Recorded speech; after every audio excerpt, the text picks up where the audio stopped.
The story behind this ship is a little bit different from all the other ships in the Landship world.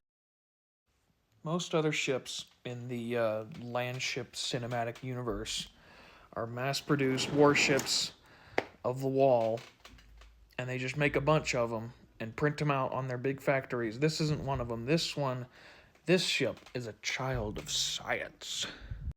The sciencey part of this ship is the engine, because it has an engine like no other.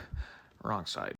Special part about this ship is the engine.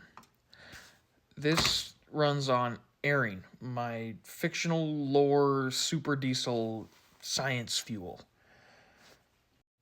Now you might be thinking, why would it possibly matter what type of fuel it burns as long as it burns, like why don't you put some airing in this little moped? And I'll tell you why. Because airing is so powerful that anything smaller than this will tear itself apart trying to burn it. So it's kind of a big ship thing.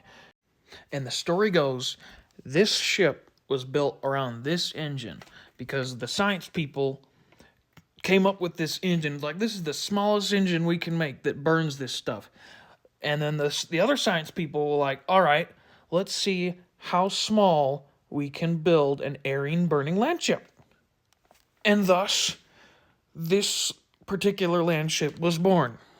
So the fictional lore government that funded this whole thing, they probably wanted to use it, for military, because it's a military ship. They designed it for military use, and they're like, what's it gonna do? Is it gonna be a fighting ship of the line? Is it gonna fight other ships in battle, or is it gonna dump fighters from these beautiful little doors here and run away? My idea was scouting and reconnaissance, because it's got airing, which makes it really efficient, and it's hybrid electric, which makes it even more efficient, so it can be out there for months at a time. Unlike this little guy here, which is just a short-range scout. This thing can act like a mobile command center and launch its own little scout thingies from its fancy doors. I love those doors, man. I'm so proud of those doors.